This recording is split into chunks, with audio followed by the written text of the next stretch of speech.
Good morning and happy Tuesday.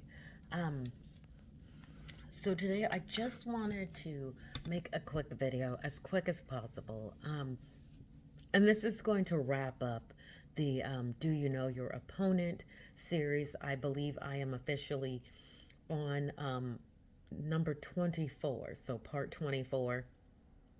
So I just kind of wanted to wrap up this series. And the last thing that I really wanted to speak on, because I actually noticed it the other day on someone, but I also have noticed this as a very big thing. So there's a lot of like occult jewelry that some people I'm sure are aware of it. Other people probably are not aware of what they're wearing. And so the biggest one that I've really noticed in the last, like, I don't know, couple years is the evil eye jewelry. So I was at the nail place last weekend on Saturday, and one of the ladies there, I noticed as she was doing something, she had a bracelet, and on her bracelet, it was like a gold colored bracelet, and then around at the top of it, like kind of like where the face of my watch would be, there was this big eye. And I immediately realized what it was because I'm very familiar with it. It is something that is part of the occult. It's something that's part of the New Age, and that's the evil eye. This is not something that you should be wearing at all. I don't care if you're a Christian or not. You just shouldn't wear it. Basically, there is a supernatural belief behind the evil eye. It's believed that like a curse can be brought on by a malevolent glare. So like someone giving you a dirty look, basically like they're hexing you. Behind it is usually like somebody who's envious or jealous of you, who wants, what you have. It has been around for a long time. It's not something new. Just like with anything else in the occult, there's nothing new under the sun. We are warned that throughout the Bible that everything is a repeat. Everything that we're dealing with now has been dealt with time and time again throughout the centuries, for thousands of years. There is literally nothing new. It might be repackaged different, but it's all the same. But I've just noticed that this is a very, very popular piece of jewelry. And the reason why I wanted to talk about jewelry is because so many times we, order jewelry online or we go to a store. And I mean, it can be a simple store like Claire's at the mall. It doesn't matter. You're not safe anywhere, pretty much. You just need to be very, very cautious of the jewelry that you decide to wear on your body. It's the same principle as, allowing things into your home. If you are wearing certain jewelry, you are in agreement with what that jewelry represents. So if it is an occultic piece, then you are literally saying, I'm in agreement with the occult. You might not think that this has any effect on you in this natural world, but in the spiritual realm, it 100% has an effect. 100% in the spiritual realm, you are showing these spiritual demonic forces that you're okay with it. That you're a part of it, that you're in the same club as them. This allows them to have free reign. You are in agreement with that. What we have to start realizing is that we live in a natural world, but everything is spiritual. Behind the natural is spiritual. We are spiritual beings having a physical experience. And so we have to realize that everything that we do has a spiritual like repercussion to it or an effect. So it can be good or bad. For example, you're praying and fasting. That's going to have a very positive spiritual effect in the spiritual realm. But now, let's say, you're taking drugs, you're drinking, you are saging your house, you're practicing in the occult. That is going to have a very negative effect in the spiritual realm, and you are going to open yourself up to the demonic forces that populate around us that we cannot see. I don't think what people, sometimes don't realize is that the spiritual realm is all around us, literally around us. Just because you can't see it does not mean that it is there. We cannot see the air we breathe, but we know it's there because otherwise we would be dead. So it's the same thing. There was a time when I was practicing in the New Age where I had been opening up so many doors, and there was a time that I got this weird fear came over me.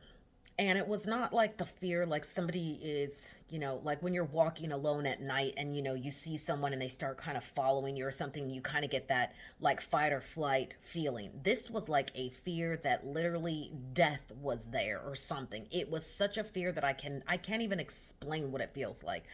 But it was so weird, and it literally I could feel it like here, just like it's close to my face. And that's it wasn't until after I was saved, accepted Jesus Christ into my life, and then started going back and studying, the occult and how and demons and how they operate, was that I did then realize that what I was feeling was demonic entities that were literally attached to me that were following me around.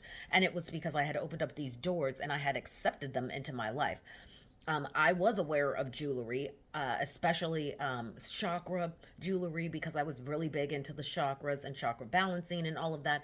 And so I had bracelets, I had necklaces, and that basically, I mean, allowed them free reign into my life, just by that, not to mention all the other things that I was doing.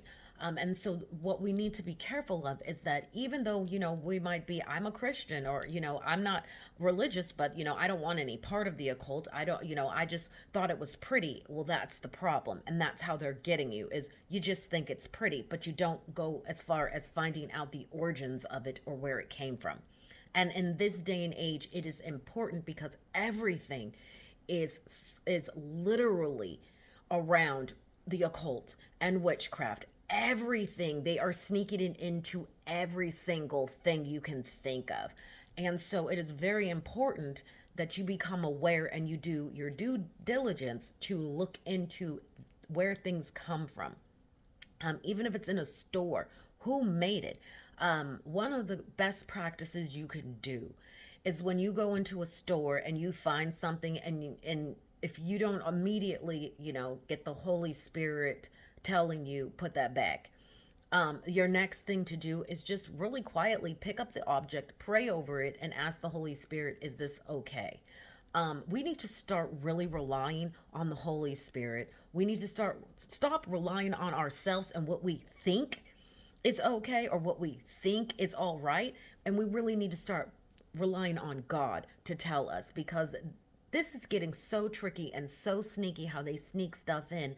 And you might think something looks, harmless, but next thing you know, you're wearing it and you start having crazy dreams, or you're wearing it and all these bad things start happening to you, and you can't figure out why. One of the things they will sell you on is like, oh, this is just for protection, or it represents love. But next thing you know, you're having multiple partners, or your relationship is destroyed and you can't figure out why, because it doesn't matter what they say it represents. It's if it's as long as it's part of the occult, it doesn't matter. It's never going to be good, because the one thing that people don't realize is with the occult is for every good thing Satan gives you, he gives you 5 to 20 bad things that happen. So while you can get money, you're going to have depression, anxiety, an addiction, a sex addiction. You're going to the list will go on. And that's how he operates. It's for everything that he gives you, he always takes from you as well. So we just need to be really careful what we are allowing on our bodies, as far as jewelry, what we are allowing in our homes, because literally we are bringing in demonic entities into our homes and on ourselves, and allowing them free reign in our life, because we are messing with objects that we're not fully aware of. And we're not aware of what they are for, what they're used for. Another one that I noticed is like that people wear these necklaces and they almost have like crystals that are shaped kind of like a double-sided like obelisk, I guess would be kind of the shape that I can think of. And then usually it's surrounded either by like metal wiring, or it'll be surrounded by like this little metal like kind of like a little holder that kind of holds the crystal, and then it chains up into the necklace. Those a lot of those things are, the crystals are behind them, whoever's making them. Usually it's practicing in the occult or new age. And usually they are getting those because they are, um, for a particular thing. Like rose quartz will be for love, moonstone for, energy and all kinds of things. And you really need to be careful because the person who's making them could be in the occult, and when they're making them, they are putting um spells over the jewelry. They are putting spells over the things that they are making. People don't understand how actually this is not like something that's not done. This is like a big thing. People do it all the time. In order for their items to sell, especially when you're practicing in the occult and stuff like that, you put spells over it. So people will like it, so it will be attractive to people. It's something that people do all the time. This is not something that's like not being done in this world. It's been done for the test of time. It's just now that, people are starting to wake up to these things because the occult is being pushed so hard and it's so out in the open now that now people are starting to pay attention. Um, there's another one that I see a lot of, and I see these in like gas stations all over the place. They're like stoned bracelets. They're made with um, like a rubber bandy type stretchy elastic material, but they're like beaded bracelets. They're just solid round beads. Not all of them are bad, but you need to be careful of where you bought it from and what it represents, because I've seen some of them where they come with special little cards and they tell you this is for, practicing love, or this is for, energy, this is for protection and stuff like that. You need to, if it's telling you that it's for something specific, do not buy it, because that means that that is what's behind it, that there is some type of spell or supernatural belief behind it that you should be staying away from. I'm not saying all jewelry is bad. I'm just saying be cautious of what you are putting on yourself and what you are choosing to buy. Um, we have access to Google these days. We have the full on internet. It is not that hard to put something in the internet and look at the origin and the beliefs behind it, and then make an executive decision that this is not something I want, to be a part of, and I want to be in agreement with. So just be careful. The other one that I wanted to talk about is the Egyptian Ankh. You need to do your research behind that too. It's very occultic. Um, there was a lot of stuff behind it. It is not part of your roots. It is used for more than what you think. And I'm trying to make this video as short as possible, so I'm not going to go into all of that. But you definitely need to start doing your homework on the things that you are willing to put in your house, the things that you're willing to put on your body. It can be all of the difference of, having um, a peaceful life to having craziness happen to you, and just things time and time again. You're having turmoil within your life because of the demonic entities that are now oppressing you, and that you have now allowed in. So this is going to be the last of the Do You Know Your Opponent. Um, I am going to next start telling my story of how I got out of the occult, how I got out of the new age, and how I was saved. I'm not going to tell my whole life story because I feel like that would be like a whole like 100-part series or something crazy.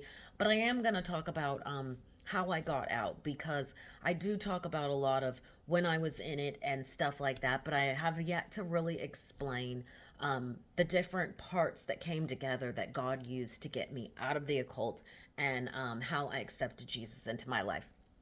So stay tuned for that. Thank you very much for joining me on this epic series.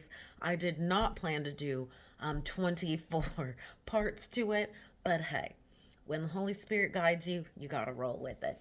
So thanks for coming along.